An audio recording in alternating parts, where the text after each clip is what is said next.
Sai Ram, respected elders, brothers and sisters, and friends from all over the world.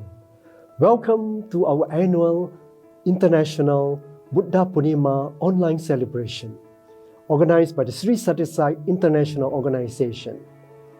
This year, we have participation from no less than 11 countries. The theme for this year's event is Panchasilas, 5 precepts for mind and peace. The 5 precepts are: abstain from killing, abstain from stealing, abstain from moral misconduct, abstain from lying, abstain from intoxication. For today's event, we have eminent speakers who will share with us their insights on the Panchasilas. We also have beautiful Buddhist hymns, children's items, dramas, and other interesting items. We are indeed most privileged to be able to invite Dharma Master Xi Deyuan from the International Buddhist Suu Kyi Foundation in Hualien, Taiwan, to grace this online occasion. With this, I'd like to request all of you to sit back and relax and enjoy this online celebration. Jai Sai Ram. Sabba papassa akaranang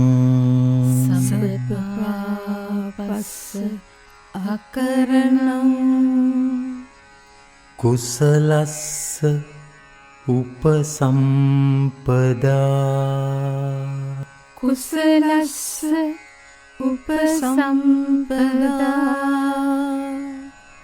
sacitta pariyodapanang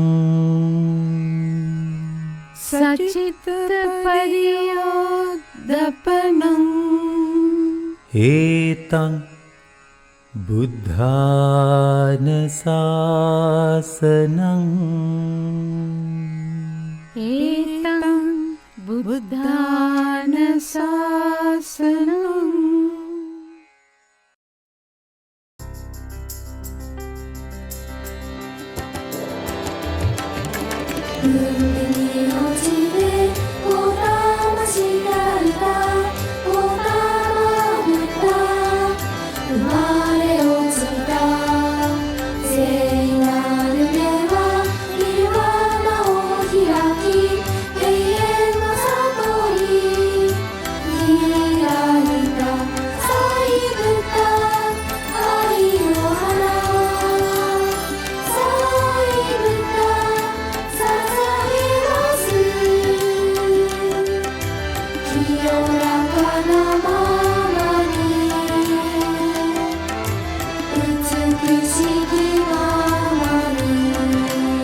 Dear members of the Sri Sathya Sai International Organization, dear brothers and sisters of all faiths around the world, my name is Si Deyuan of the Jingxi Abode, and I'm speaking from Hualien, Taiwan.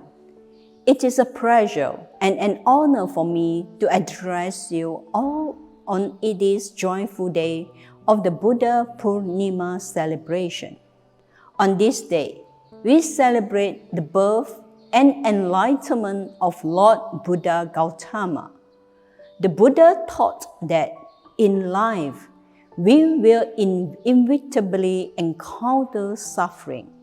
Looking around us, we can see this suffering all through clearly in our world, whether due to natural disasters, to violence, or to illness. When we witness all this suffering, we naturally wish to reach out and relieve that suffering. Dharma Master Cheng Yen, founder of the Buddhist Tzu Chi Foundation, encourages us to dedicate ourselves, each according to our own ability. Though the efforts of the countless donors and volunteers, we are able to offer food and warmth to the hungry and cold, medicine and care to those who are sick and injured, education to the youth, and inspiration to those looking for a direction in life. However, the compassion of the Buddha goes beyond people. His compassion includes all living beings and extends even further to the forests, rivers, mountains, and oceans. As Buddhist practitioners, we try to only use what we need rather than what we want. We eat the grains and vegetables the land offers without taking the lives of living beings simply to satisfy our appetite. And we repair and reuse as much as we can to avoid putting more stress on the world's resources. At this time, I invite you to join me in a prayer to project our love and compassion into the world. May all beings be well and happy. May all beings be healthy. May all beings be safe. On behalf of Dharma Master Cheng Yen and all Tzu Chi volunteers around the world, I wish you all a happy Buddha Poornima. Sadhu, sadhu, sadhu. Sairam everyone, I'm Son Lakshmi Park Paksono. I'm Sean Vishnudi. We are from Seoul, Korea. On this auspicious day of Buddha Poornima, I would like to share an inspiring quotation of Lord Buddha. To live a pure, unselfish life, one must count nothing as one's own in the midst of abundance. If you find no one to support you on the spiritual path, walk alone. May all beings have happy minds. All that we are is the result of what we have thought. We wish each and every one of you a Happy Buddha Poornima. Sadhu, sadhu, sadhu. Sairam. We can practice sealing on desires by not wasting food, time, money, energy, and knowledge. Sealing on desires can be very beneficial because we will not lack anything when we need it, and resources will always be there for us to use. Do you know, Swami doesn't even waste a drop of water. Water is Ganga. Water is God. He only uses it when needed. I practice sealing on desires by eating as much food as it is necessary to eat. Let us not take too much food and be greedy. We can practice sealing on desires by thinking of simple things, which will help us to live a simple life. This is beneficial because it is like carrying less luggage on a plane. Sealing on desires gives me a limit which prevents me from earning more desires. Thank you, Sai Ram.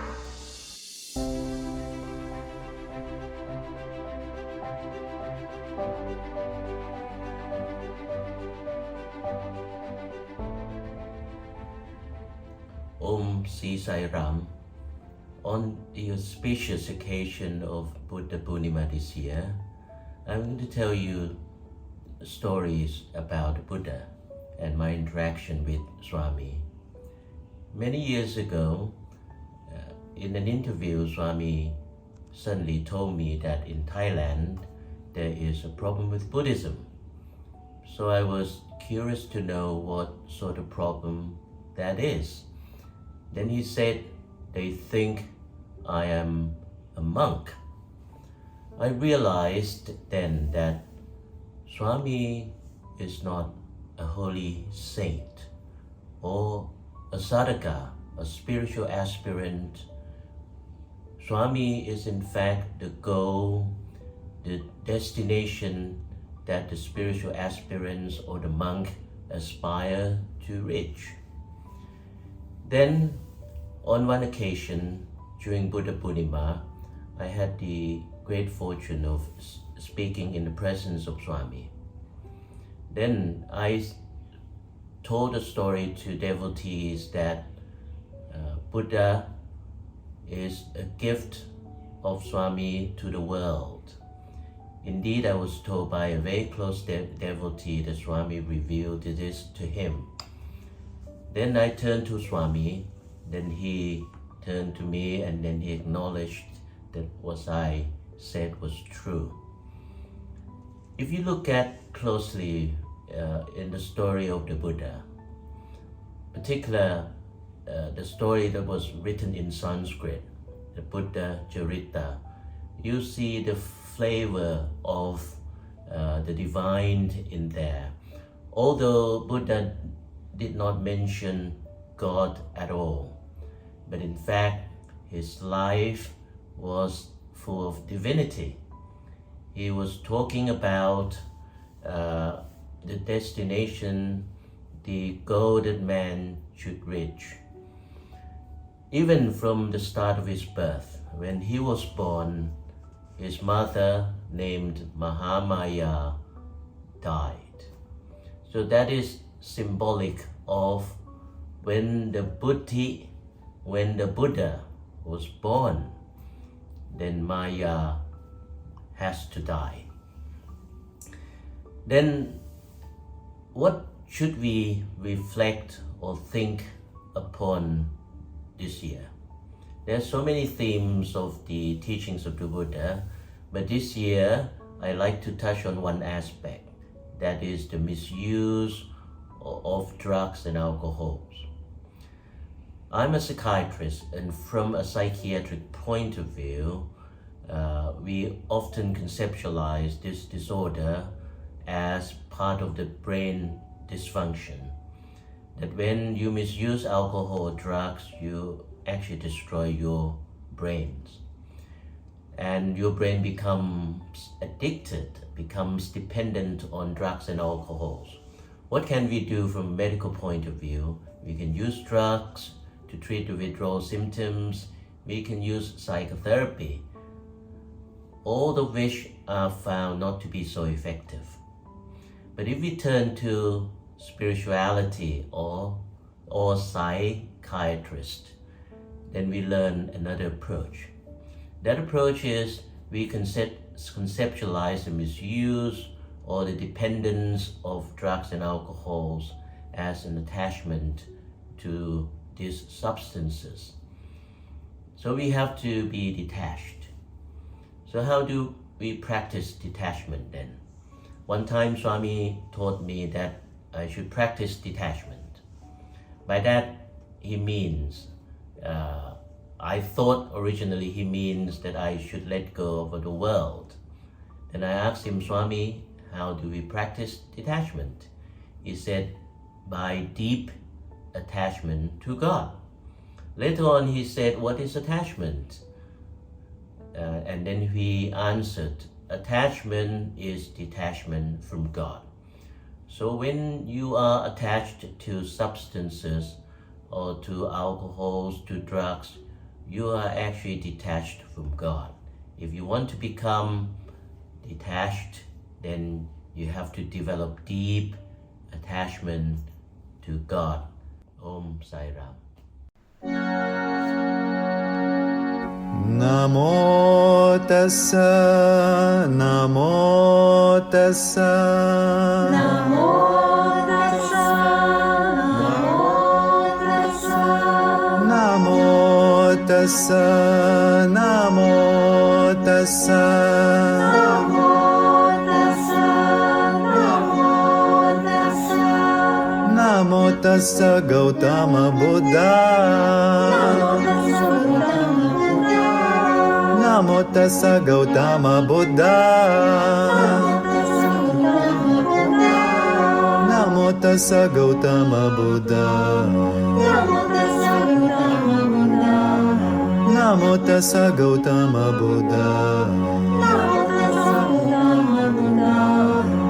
Hail to the enlightened one. Hail to the enlightened one. Hail to the enlightened one. Praises to our blessed Lord, showing us the righteous way. Praises to our blessed Lord, showing us the righteous way. Joyously we sing to Thee with hearts so full of love. Joyously we sing to Thee with hearts so full of love. Oh, what glorious light shine forth from Lord Buddha's calm, gentle face. Oh, what glorious light shine forth from Lord Buddha's calm, gentle face. Unfolding the middle path for man's enlightenment. Unfolding the middle path for man's enlightenment. Meditate upon his Dharma, cultivate the truth within. Meditate upon his Dharma, cultivate the truth within. Buddha's radiant light shall lead us to the abode of nirvana bliss. Buddha's radiant light shall lead us to the abode of nirvana bliss. Meditate upon his Dharma, cultivate the truth within. Meditate upon his Dharma, cultivate the truth within. Buddha's radiant light shall lead us to the abode of nirvana bliss. Buddha's radiant light shall lead us to the abode of nirvana bliss. Namo tassa, namo tassa, namo tassa, namo tassa, namo tassa, namo tassa, namo tassa, namo tassa, namo tassa, namo tassa, namo tassa Gautama Buddha.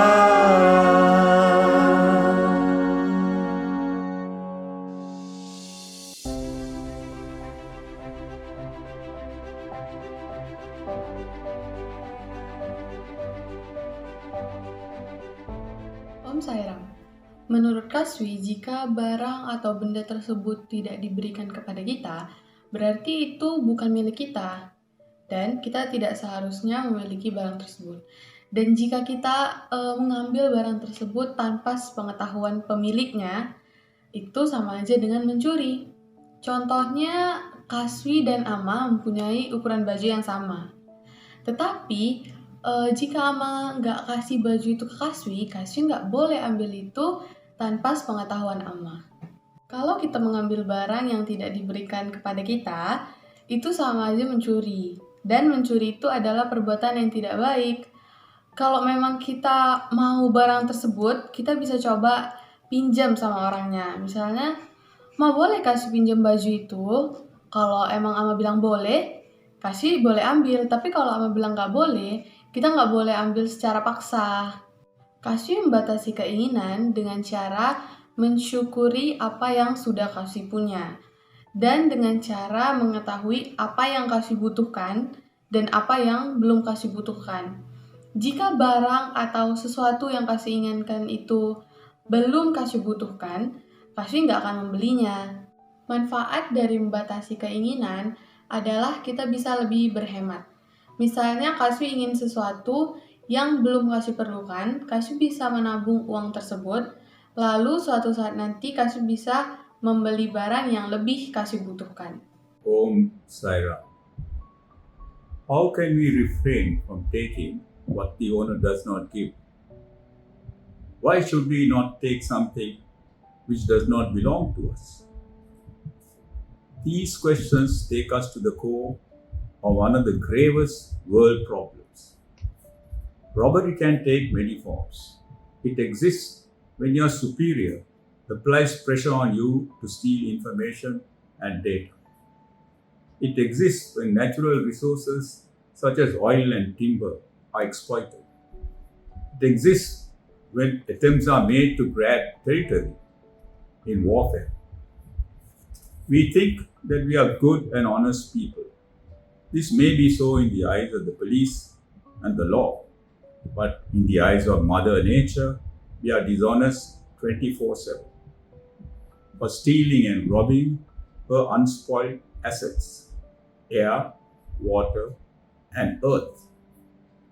The owner of these assets is Mother Nature. We must refrain from taking what she does not give us. She is generous and gives us the air we breathe. But what have we done to that air? She is generous enough to give us pure water in her rivers, streams, and waterfalls. But what have we done to that water? She gives us the solid earth to stand on, to cultivate, to construct our house, and to collect wood for cooking our food, for keeping us warm in the winter, for building a table, a chair, and indeed a house to live in. But what have we done? We have stolen from this earth resources far beyond our needs. We end up not only having a roof above our heads, but by building a house with adequate space for perhaps 24 people. In many cultures, people sit on the floor instead of stealing timber from Mother Nature to build tables and chairs. Today, an average middle-class house may have over 20 chairs for 4 people who live in it. Are we not robbing from nature? Are we practicing a ceiling on desires? The most damaging human activity is the manner in which we till the soil in agriculture. We use modern methods to produce more food than we need and end up dumping excess food into the ocean to control market prices. If we look at the animal world, we see that animals don't rob nature beyond their needs. When we kill to appease our palate, are we not taking a life that is not ours to claim? What we have stolen from Mother Earth has caused permanent damage to its owner. The Buddha has classified such actions as unrighteous conduct or adharmishta kriya. We have highlighted only one world problem here, that of climate change, caused by taking something that does not belong to us. Behind all these world problems is the motive or chetana. This is not putting our hand into a mother's cookie jar in her absence. Most of us have done that when we were children. This is serious stuff involving perhaps destruction of the environment, as we have discussed, or involving the loss of billions of dollars and millions of livelihoods, and in the event of warfare, loss of millions of lives. Why are we involved in such conduct? Are we practicing a ceiling on desire? Or are we permitting our greed to grow? How do we apply Buddhist wisdom to resolve such problems? What should we do? Let us try to see that small is beautiful. Must we have the biggest refrigerator, TV screen, or car, or house, or paycheck in the neighborhood? The kingdom of Bhutan has displayed Buddhist wisdom in resolving such world problems by stepping aside and not chasing after gross domestic product or GDP growth. They measure progress by the gross national happiness index and not by the growth of goods and services or the size of their house or car. For them, small is beautiful. Can we step aside like Bhutan and impose a ceiling on our desires? In stepping aside, we refer to demands on our character, which is the hallmark of one who acts according to his or her conscience. What then is this character that we speak of? In essence, practicing the 5 precepts or Panchasila, which ensures spiritual growth, contributes directly to the development of our character.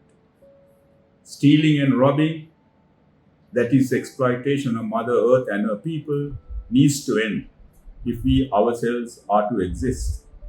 Hence the importance of the 5 precepts of Panchasila and the manner in which its individual clauses support each other.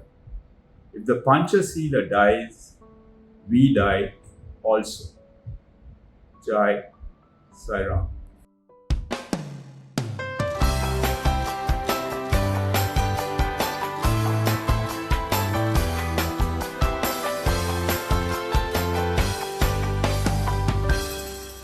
Ehipassiko, come and see, you know, the teachings of peace, the teachings of love, the teachings of the Buddha is for all who want to be free forevermore.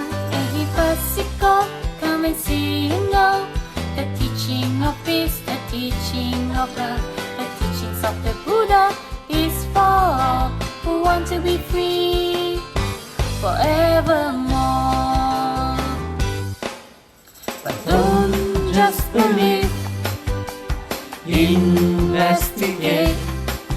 Do not simply accept what you hear or see, not even if it's altered by me. So don't just agree, you got to verify.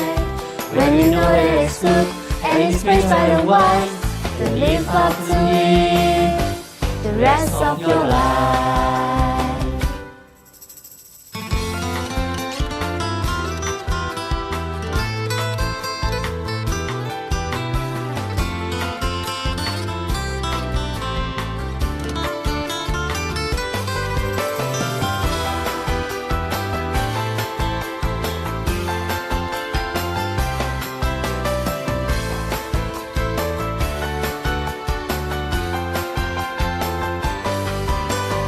Don't just believe, investigate.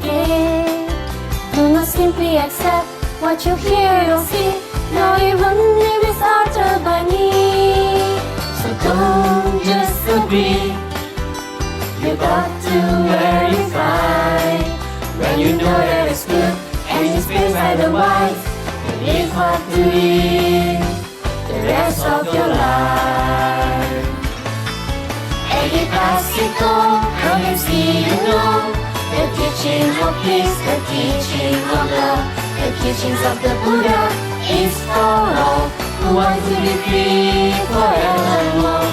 Ehipassiko, come and see, you know, the teaching of peace, the teaching of love, the teachings of the Buddha is for all who want to be free forevermore.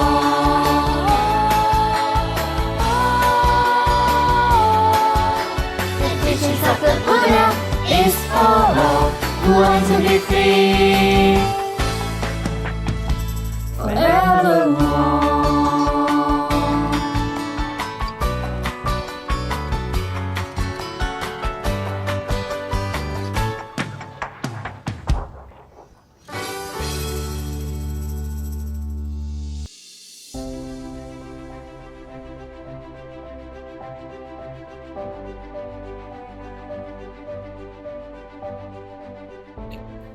Om Shri Sai. In order to answer this question, firstly, let me explain to you why it is wrong to kill living beings. Well, according to the Buddhist principles, which is of itself a very central tenet, is to avoid hurting any other living beings. So the principle of non-violence and non-harm.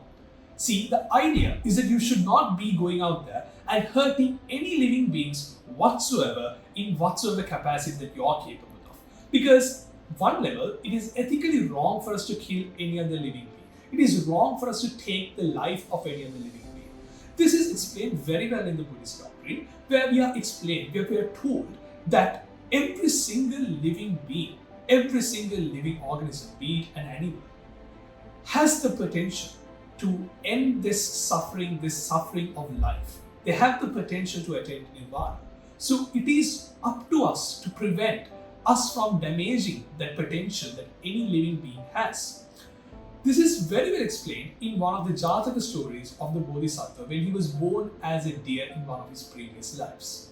In this previous life, the Buddha to be was born as a deer and lived peacefully amongst his fellow deers in a forest. All of a sudden, one day, hunters came into the forest and started killing all of the deers for sport. The Buddha to be felt sorry and felt that he must do something about what's happening around him. And what he decided was that he would sacrifice his own life to save the lives of the others. Seeing this act of kindness and this act of selflessness, the hunters felt sorry for the deers and they let all the deer go. And essentially the hunters left the forest without hurting anyone else. This story highlights perfectly the importance of compassion and treating animals with kindness. This is the reason why us as Buddhists are taught not to kill living beings. So that is the ethical reason as to why we should not hurt living beings in any way. Secondly, let us think about this problem from our point of view. When we are trying to kill someone, when we are trying to end the life of another living being, what feelings do you think are awakened inside of you? Are they going to be the good feelings or the bad ones? Well, it's going to be those feelings of hatred, the feelings of violence, the feelings of selfishness, and those are not good feelings that should be inculcated in Buddhists. We should try to avoid those kinds of negative feelings to avoid the negative karmic consequences of such feelings. And that is the reason why on a personal level, we are advised not to kill any living beings in any way. Moving on to the second part of this question, which is to really talk about why we are encouraged to be vegetarians. Well, obviously, killing a living being is going to make sure, when you're trying to eat the meat of another living being, that means you're going to kill the living being. And that is why we as Buddhists are encouraged to be vegetarians. However, it is important to note that this is open for interpretation. Not all Buddhists are vegetarians. Some of them eat meat as long as the animal was not killed specifically for them. Some decide to eat meat due to their cultural or traditional practices. But essentially what Buddhism teaches you is not to force upon us the fact that you cannot eat meat, but rather to gently advise us that we should not be eating meat. I think this is very similar to what the Sai organization encourages us to do, which is to encourage us not to eat meat even in our daily lives. It is not them forcing upon us the fact that we should avoid all sorts of meat, but rather a gentle nudge towards motivating us to do the right thing. I think it's beautiful how two different philosophies that are labeled differently are essentially teaching you the same thing. I think this reiterates the fact that what is right will always be what is right, no matter under which category or what doctrine it comes under. And what is wrong shall always be wrong. So now the question is up to you. What are you going to do? Are you going to decide not to hurt any living beings? It's up to you. The choice is yours. Sayonara.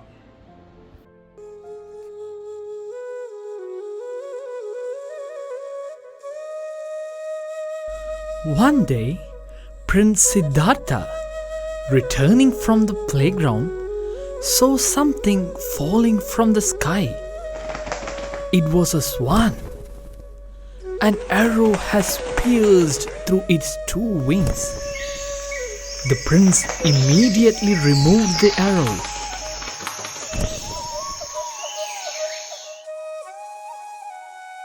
Prince Devadatta, searching for the swan, which he shot at, cried, "Where is my swan?"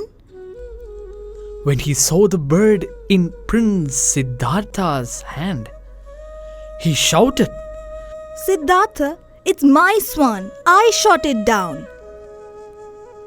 Prince Siddhartha, without handing over the bird to Devadatta, took it away and nursed its wound. Prince Devadatta went to the king to the royal court to receive their verdict. Prince Devadatta, the court wish to hear your submissions. You are permitted to do so now.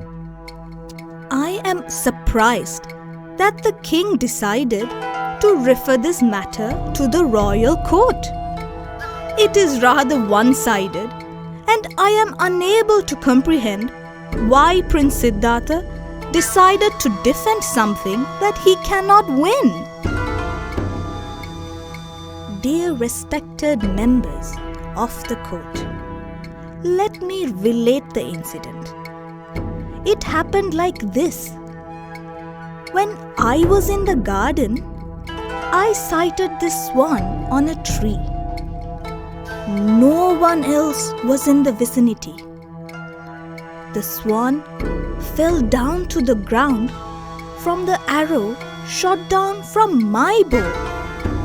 Prince Siddhartha will bear witness to it. Prince Siddhartha saw that bird accidentally, as he does not know its existence at that time.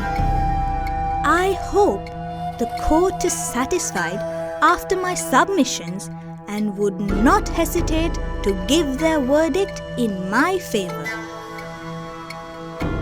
The royal court, after giving a proper hearing, gave a decision in favor of Prince Devadatta and requested Prince Siddhartha to hand over the bird. The court should view this matter from the heart and not from the intellect only. The heart and the intellect will guide us to the truth. Truth and love form the basis for all rightful human action. Any bird which has the freedom to fly in the sky does not belong to any person on earth. Nobody has the right to cause harm to any other living being. Therefore, nobody has the right to claim ownership of any living being. And then he posed a question to the royal court. If at all a living being should be given to another, should it be given to the one who safeguards its life, or to the person who kills it? At the words of justice proclaimed by Siddhartha, the royal court was dumbfounded. After a while, the aged council got up and uttered these words. A living being belongs to the person who saves its life, not to anyone who kills it. Now everybody realize the justice of the issue before them. As the swan has life and it is not dead, it belongs to Prince Siddhartha.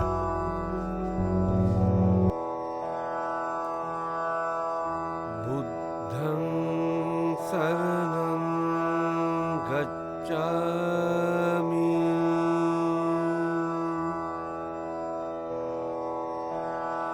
Dhammang saranam gacchami.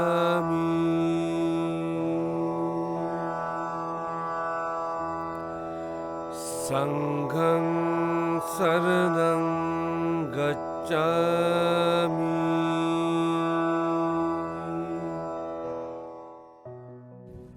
Om Sai Ram. The Pali word metta means many things, including loving kindness, friendliness, goodwill, and non-violence. Metta should not just characterize our actions, it should become our very essence. Another important term in Buddhism is Mara, who is the metaphorical demon that challenged the Buddha as he sought enlightenment under the Bodhi tree. Mara is Lord of the senses, the embodiment of ignorance and suffering. Mara is associated with the negative elements of human nature: anger, jealousy, hatred, greed, desire, and lust.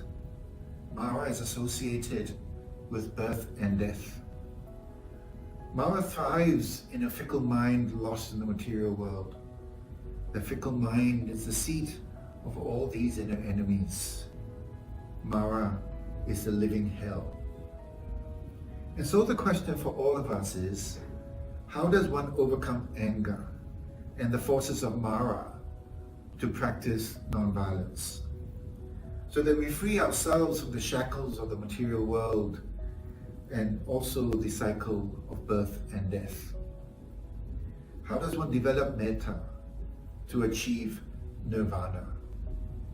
In the Dhammapada it is written, take refuge in the Buddha, the Dharma and Sangha, and you will grasp the Four Noble Truths: suffering, the cause of suffering, the end of suffering, and the Noble Eightfold Path that takes you beyond suffering. This is your best refuge. It is your only refuge. When you reach it, all sorrows fall away. The Eightfold Path is right understanding, right purpose, right speech, right conduct, right livelihood, right effort, right attention, and right meditation. I don't wish to speak about these individually now, but I do wish to make some points, which I hope will help you think about awakening. First, take refuge in the Buddha. By this we mean the essence of the Buddha, the teachings of the Buddha. Draw on the wisdom based on Dharma to understand our lives better and to live with noble experiences. Second, fight against the negative inequalities. This is the main purpose of our daily lives, our daily spiritual practices, so that we may achieve purity in our hearts and in our minds. The journey of life is for one purpose only: to transform everything that is negative within us into what is positive. The source of our inner enemies is our desires, our cravings. By reducing our cravings, we conquer our passions and achieve greater equanimity in all of life's experiences. The Buddha spoke about the need for vigilance in our thoughts. Be ever vigilant. When asked by one of his disciples, "Blessed One, how do I become selfless?" the Buddha replied, by trying to be selfless. Don't dwell on negative thoughts and don't act upon them. Whatever goodness we want to achieve, practice them, create new mental habits, and reshape the grooves in our subconscious mind. Third, the purpose of spiritual discipline is to extinguish self-will once and for all. Self-will is the abode of the ego. It is born of the idea of separation. Reduce attachment to our thoughts. Practice detachment. Fourth, understand the principle of ahimsa. It is non-violence based on the doctrine of unity with the universe and refraining from actions that we would not like others to do to us. It is important to remember that violence towards others not only make the others suffer, it makes the doer of violence suffer, as the propensity for violence is ingrained deeper in the subconscious mind and makes him react violently in the future, creating further enmity and suffering. Fifth, meditate. This takes us below the surface of our body-mind focus, where we learn detachment from the little self and seek to experience our Buddha nature. In the stillness of the mind, the wisdom of the universe is revealed to us. The practice of metta is a manifestation of the will of the Buddha. Become one with that will within. Om Sai Ram. I was born into a meat family and have been consuming meat my entire life. I placed a ceiling on this desire in early 2019 after having a conversation with one of my gurus. The very next day, I started to cut down on my meat intake. Each time I had a desire to consume meat, I would remember the sufferings of the animals and would use that guilt to curb my desires. Eventually, I cut down meat completely and am now a vegetarian. Cutting down meat and becoming a vegetarian has had many benefits, including increased energy levels and also reducing my carbon footprint, which in turn then saves Mother Earth. We should not waste food at home, in supermarkets and restaurants. I only take what food I need to avoid it from being wasted. I avoid oversleeping because this is a form of wasting time and my energy, which can be applied into something useful, such as working on a school project or reading books. The benefit of doing sealing of desires is that if you keep practicing it, it'll get into a really good habit, and also it'll save more of your time and more of your energy. Sai Ram.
With love, reverence, and gratitude, I offer my prayerful pranams at the divine lotus feet of our dearest, loving, and omnipresent Lord, Bhagawan Sri Sathya Sai Baba.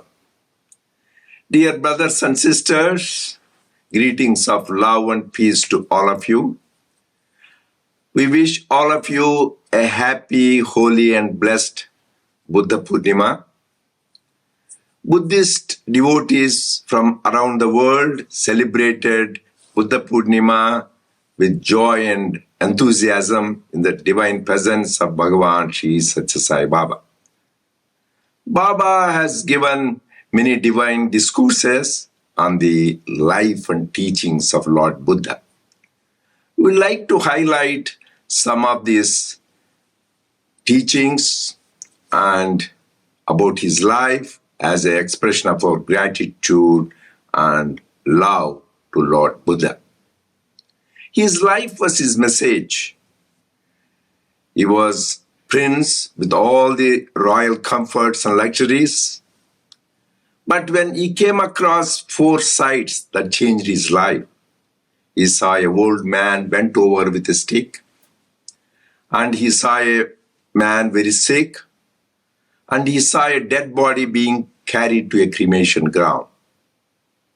Finally, he saw a young monk radiating with joy and peace, even though he did not have any possessions. Then he had a discrimination to know what is real and what is unreal, what is temporary and what is permanent.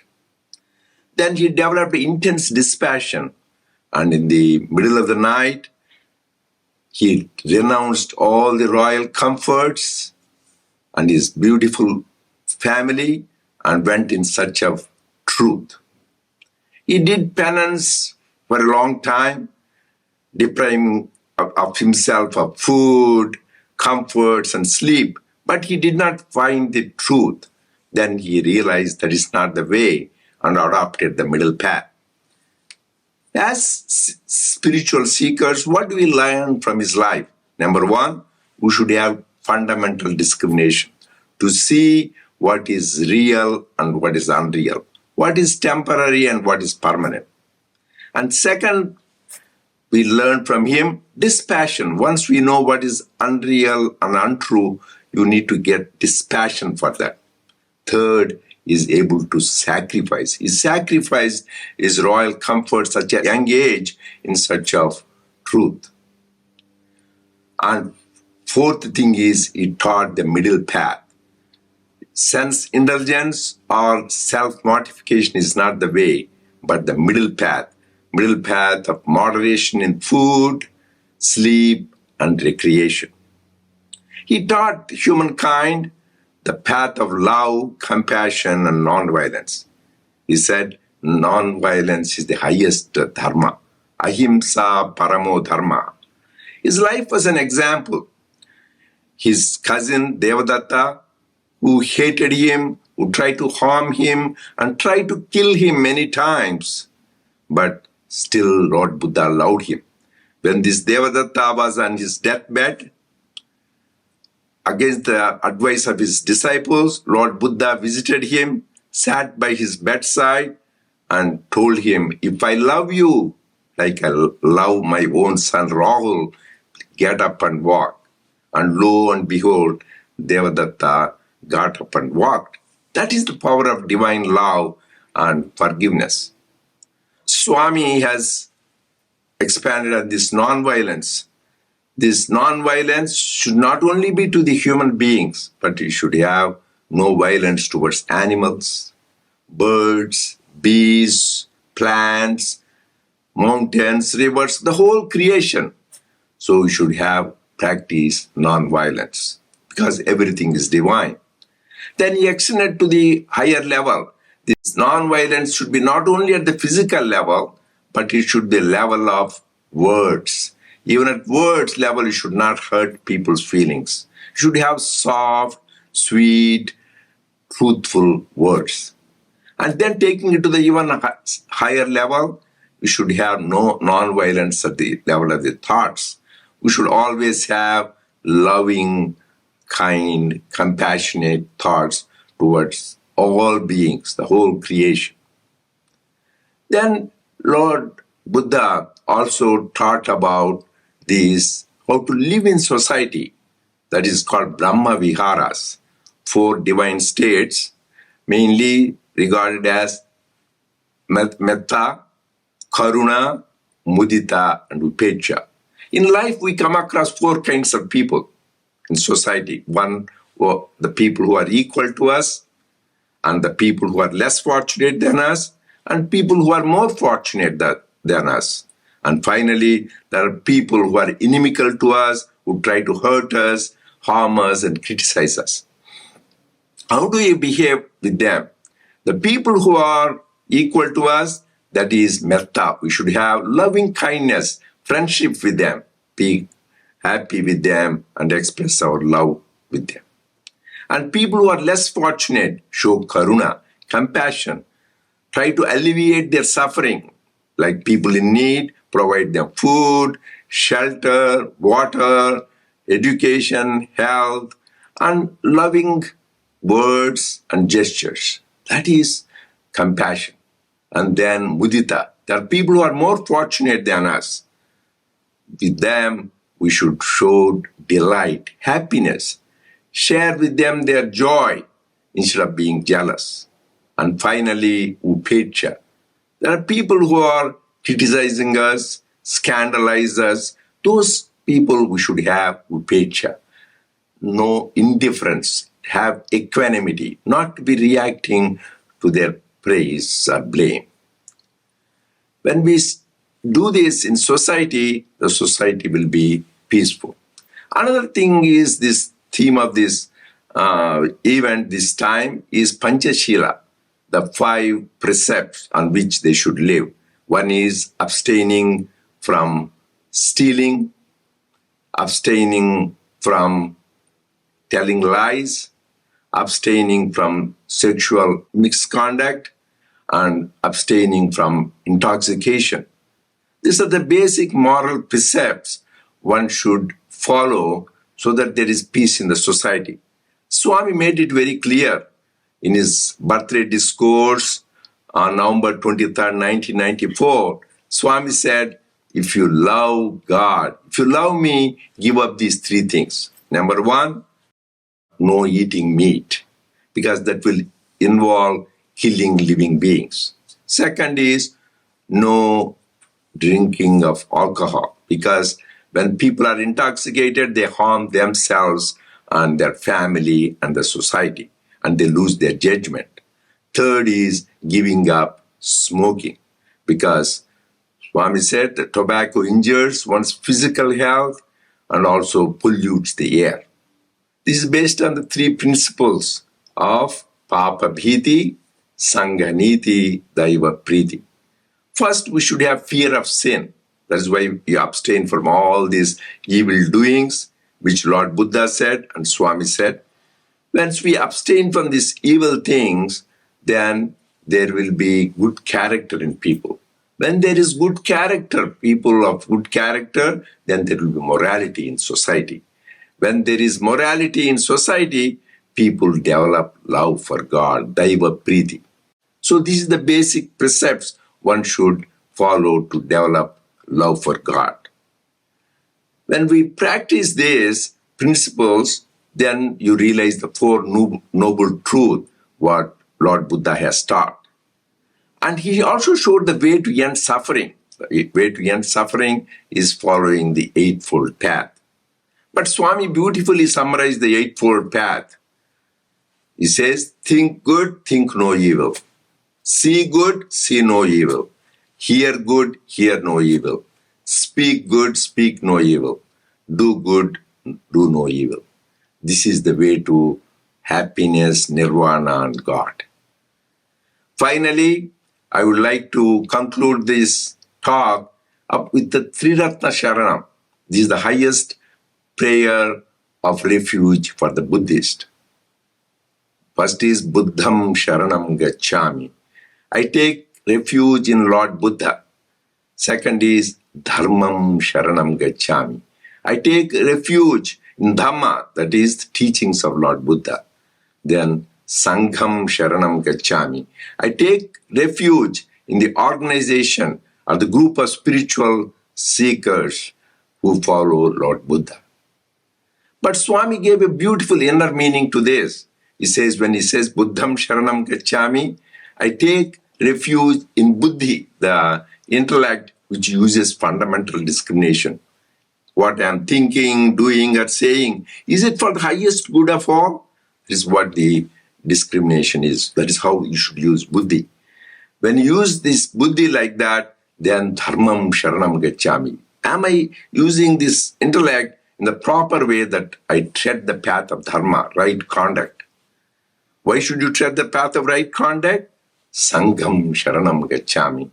To serve the society for the good of all. That is the inner meaning. And finally, Swami gifted us another 3 ratnas. What are those? First is Satyam Sharanam Gacchami. I take refuge in truth, because truth is the highest. Truth is God.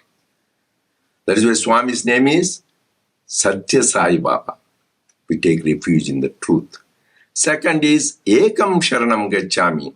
I take refuge in unity, and take refuge in oneness, because dual mind is happy blind. What all exists is one, and that is divine. And third is Premam Sharanam Gacchami. Then I take refuge in love, because the love is the source, love is the path, and love is the goal. It is said God is love is God, to live in love. This is the greatest power as humans we have, to live in peace and bliss. Thus, realizing the 4 noble truths and practicing the Eightfold Path and living based on these 4 Brahma Viharas, that is divine states, and practicing this Panchashila, and then take refuge in the 3 jewels, 3 ratnas, and then we'll attain nirvana, that is divine bliss. Let us pray to the Lord for His love, grace, and blessings. Jai Sai Ram.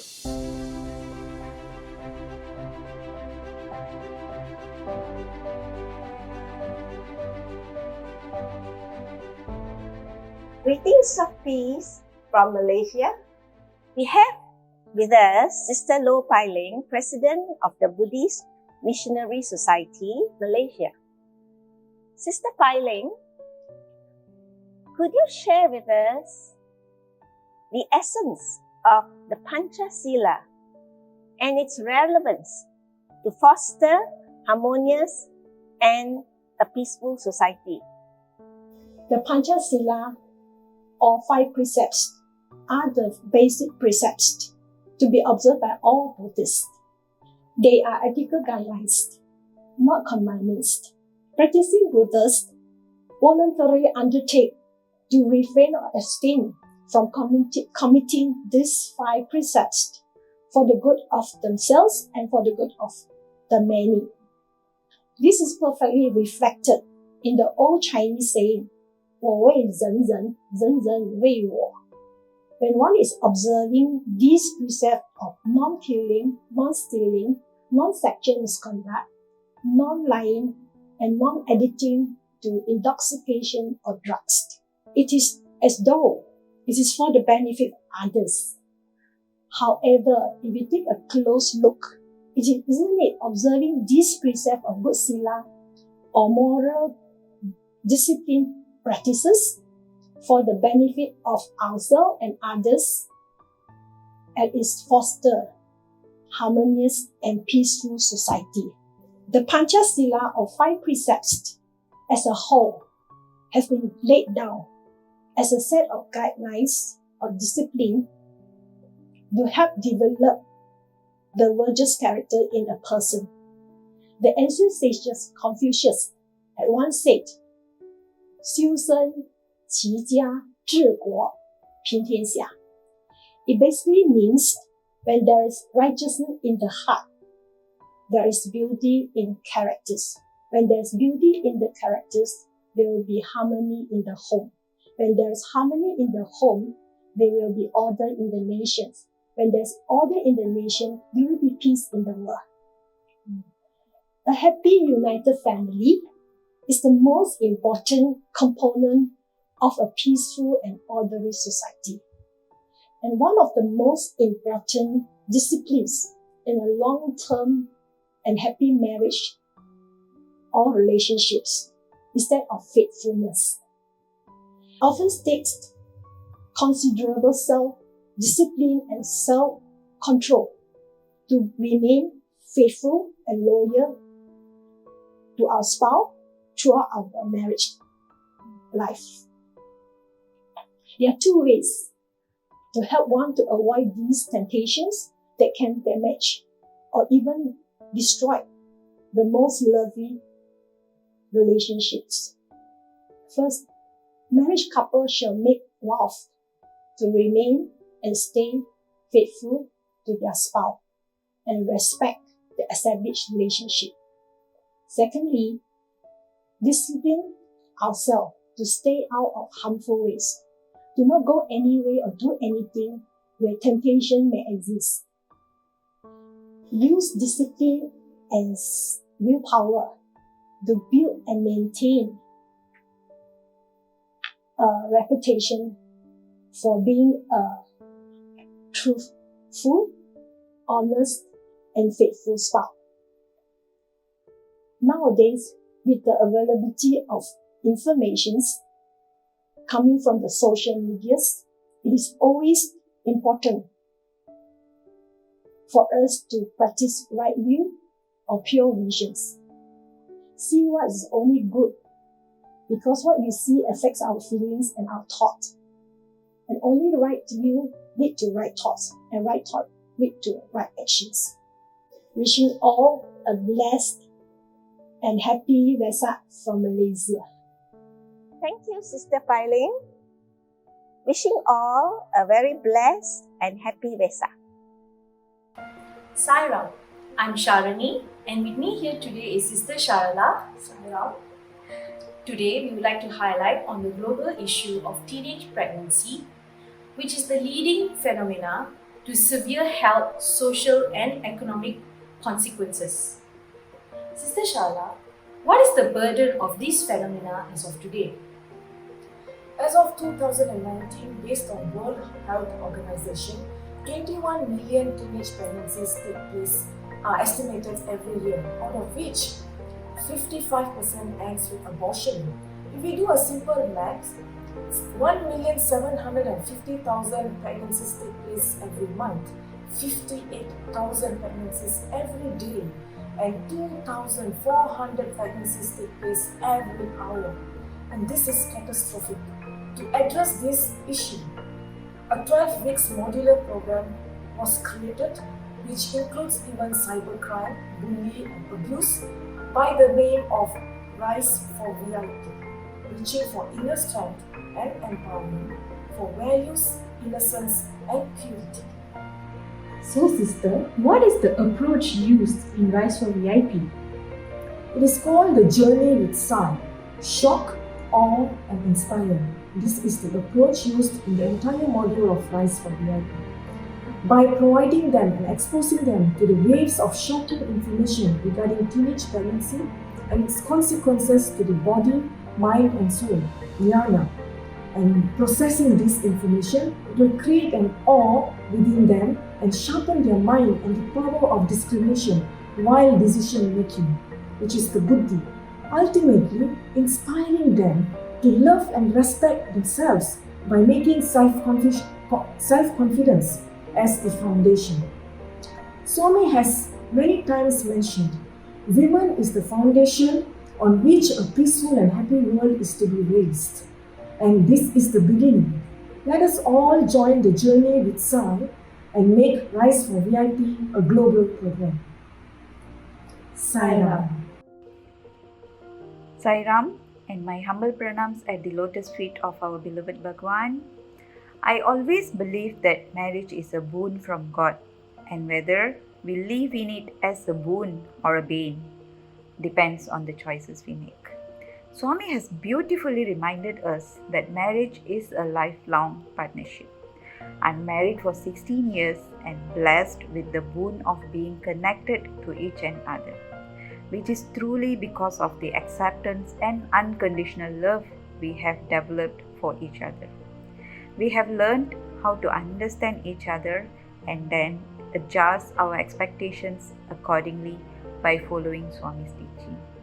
I do have my flaws, and so does my husband, but understanding that those are the unique characters which makes us special, we have come to an understanding that being empathetic and understanding to each other makes the process of adjustment seems like flowers blossoming in the journey of our marriage.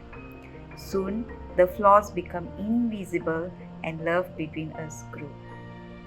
Now, we both understand each other better, and that paved the way for us to realize the strength of our relationship and remain connected. It took us a while to understand this message from Swami until we attend the first session of Lotus program in Malaysia, which focuses on 5 core domains in maintaining and harmonizing relationship between spouses. This program opened our hearts, and from then on, our lives transformed. We are now feeling connected, accepted, and loved. At this point, we began to see our marriage as a spiritual union. This gives us the clarity and unity to walk in Swami's path with a deeper understanding.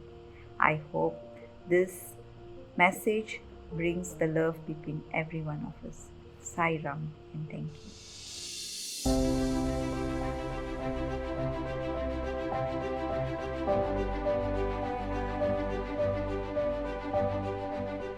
A bus full of passengers was on its journey. Suddenly, the weather changed, and there's a huge downpour and lightning all around. The passengers saw that the lightning appeared to have come toward their bus, but then it moved ahead without hitting the bus. After 2 or 3 such instances, the driver stopped the bus about 10 meters away from a tree. The priest in the bus said, "God wants to punish us, so whoever has done wrong and told lies, they must get out of the bus, so that others can be saved. I want each person to go one by one and touch the tree trunk and come back.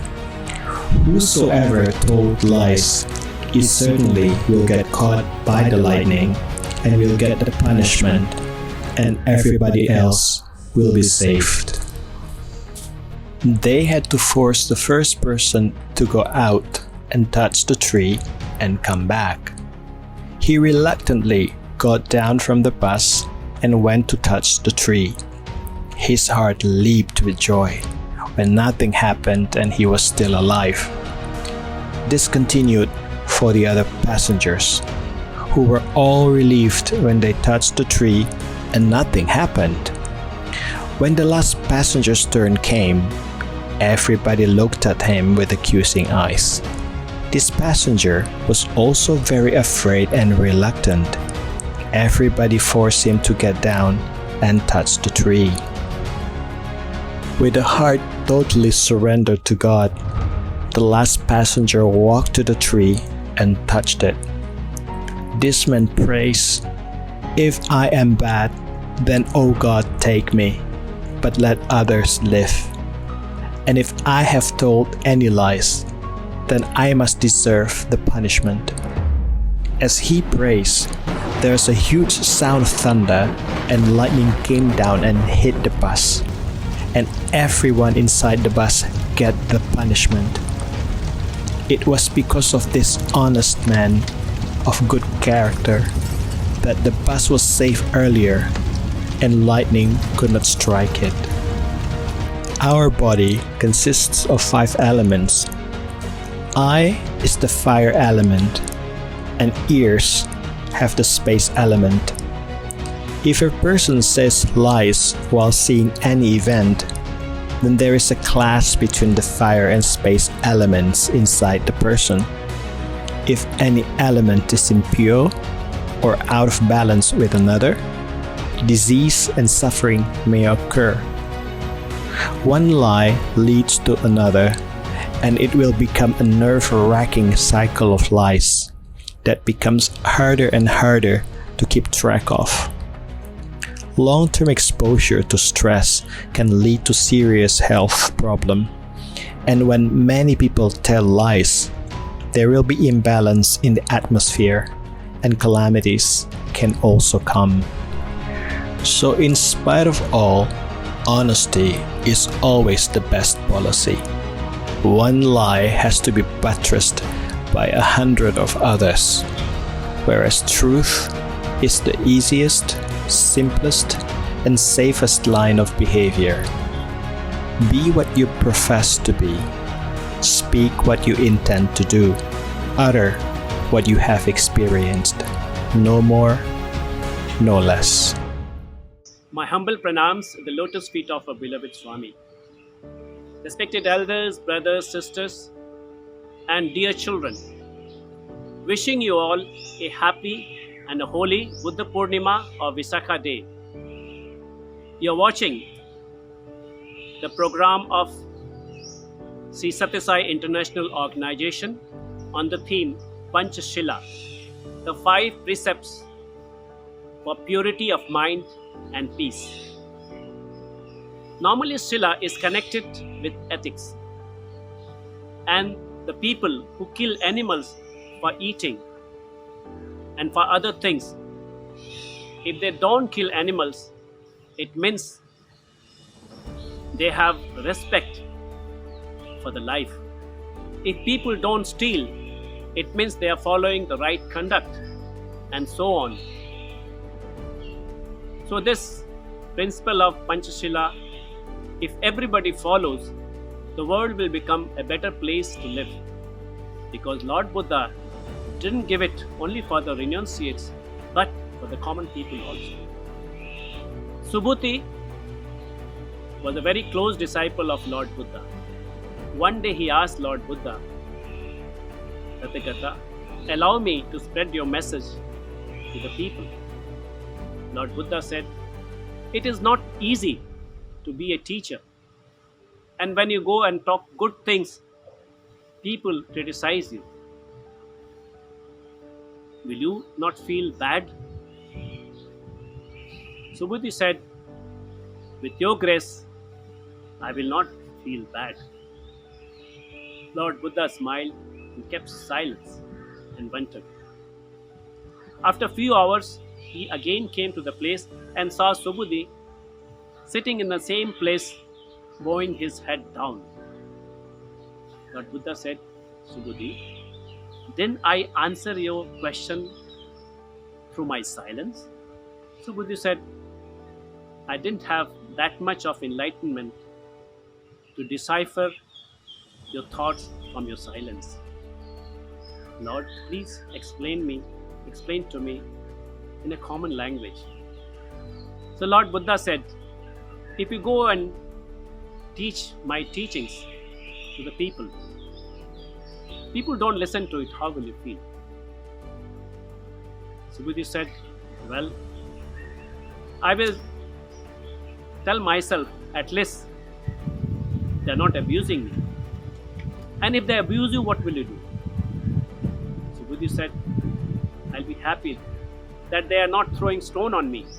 And if they throw stone, what will you do, Subhuti? Subhuti said, well, I will be happy that they are not beating me or killing me. And if they kill you, Subhuti, how will you feel? Subhuti got up and he looked into the eyes of Lord Buddha and said, Tathagata, it was my wish to die on your feet.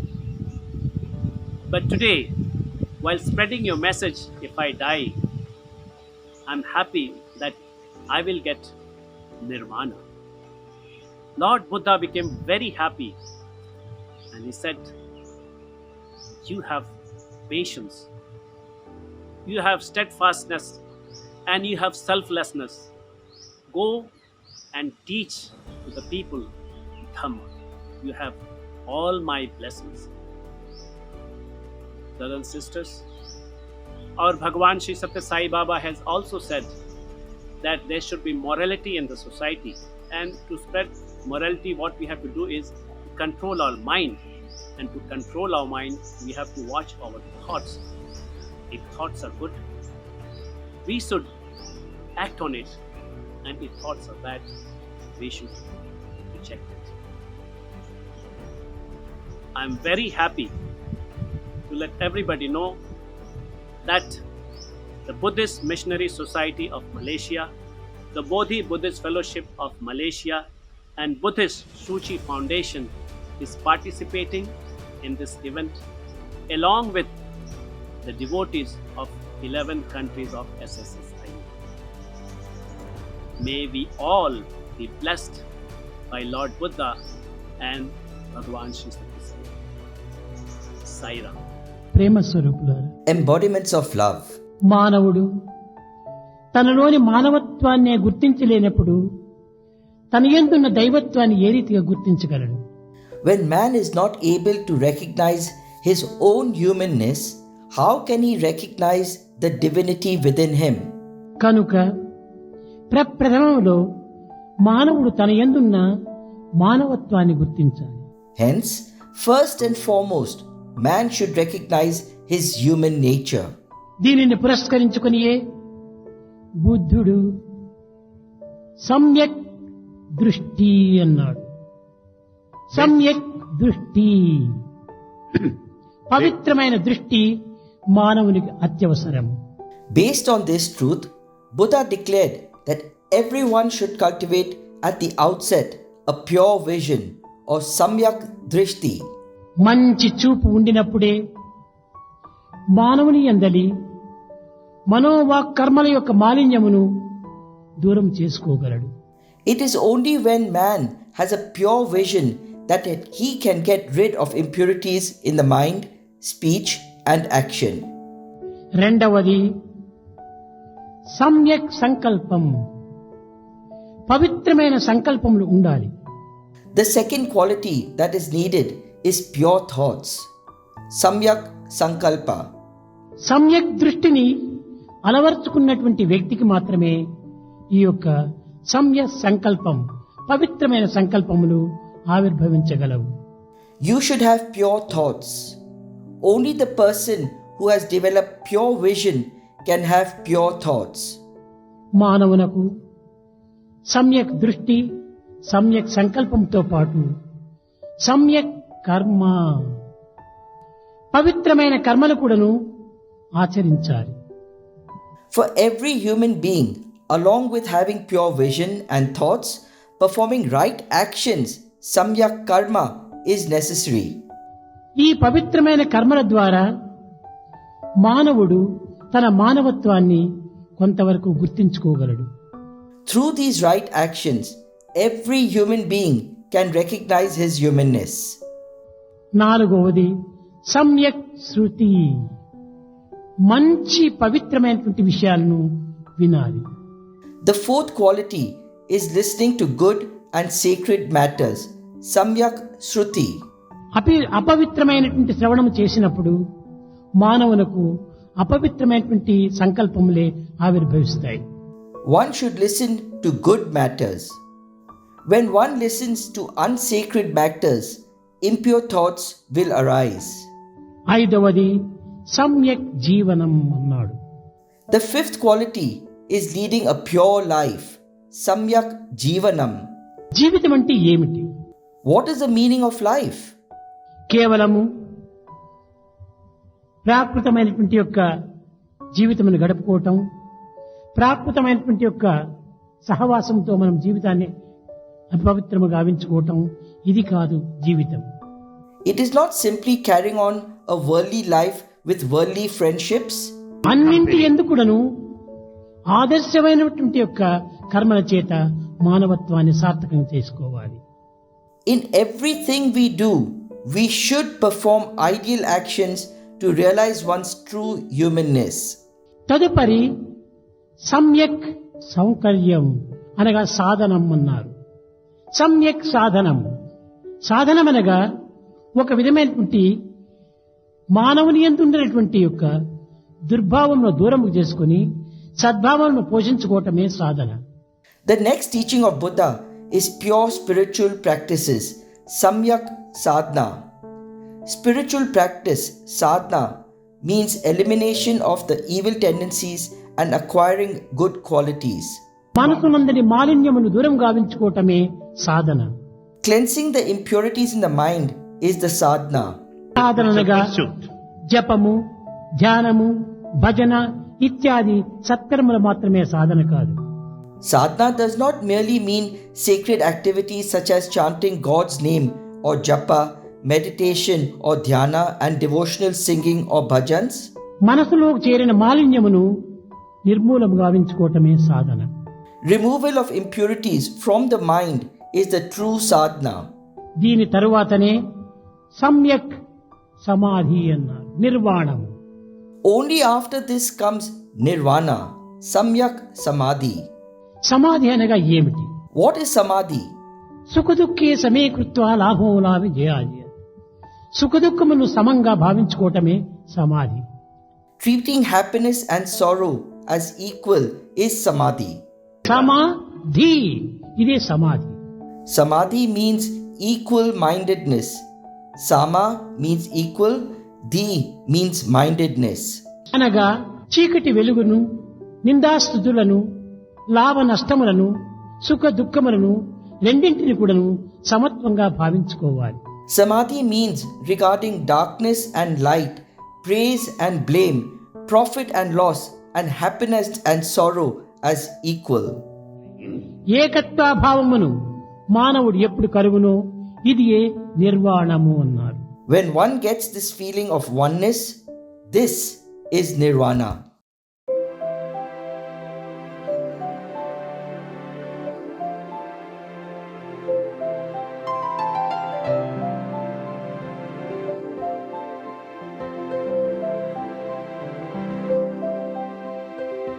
May we reach you this moment like the morning dew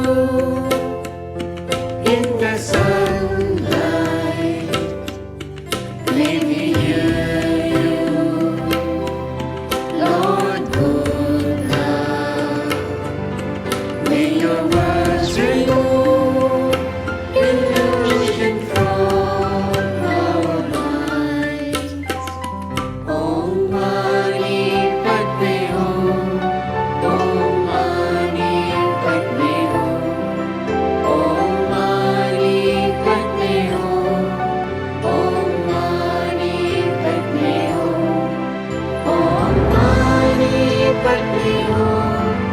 Om Mani Padme Hum. Om Mani Padme Hum.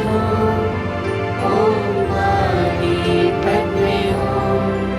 Om Mani Padme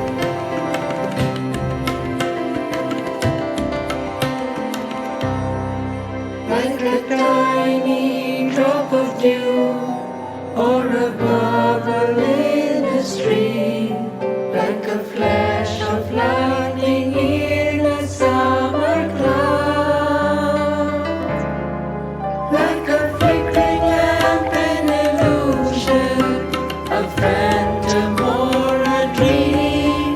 So is all existence to be seen. Om Mani Padme Hum. Om Mani Padme Hum. Om Mani Padme Hum. Om Mani Padme Hum. Om Mani Padme Hum.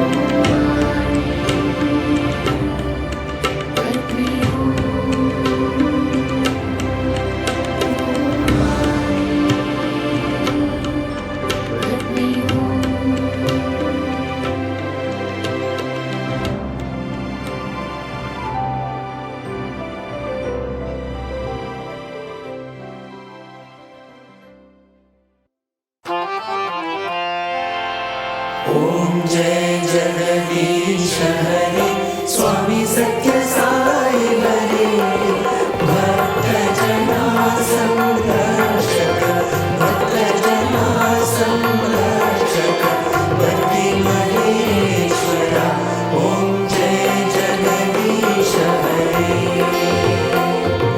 शशिवदना श्रीकरा सर्वा प्राणपते स्वामी सर्वा प्राणपते आश्रित कल्पलतिका आश्रित कल्पलतिका बांधवा ओम जय जगदीश हरे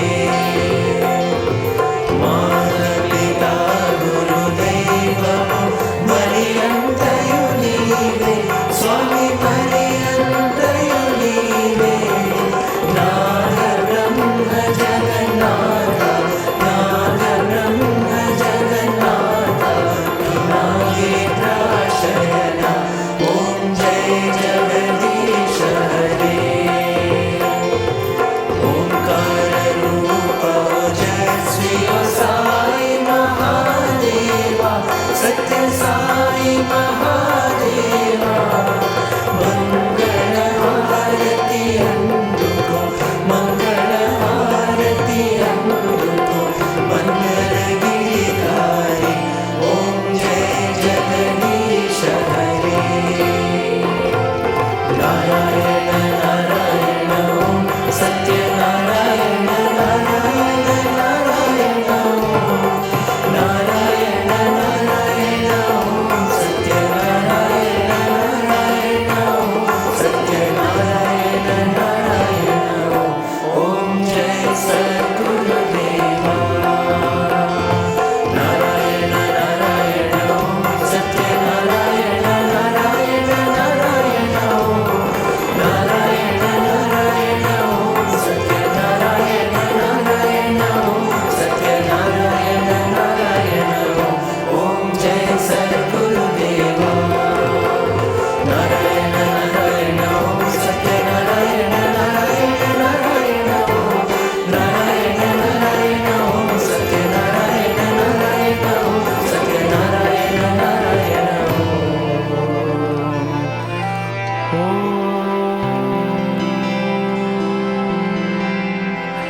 जय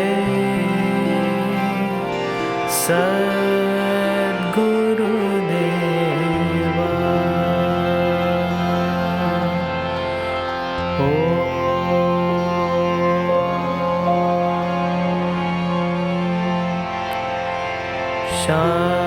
शांति शांति शांति जय बोलो भगवान श्री सत्य साई बाबा जी की जय।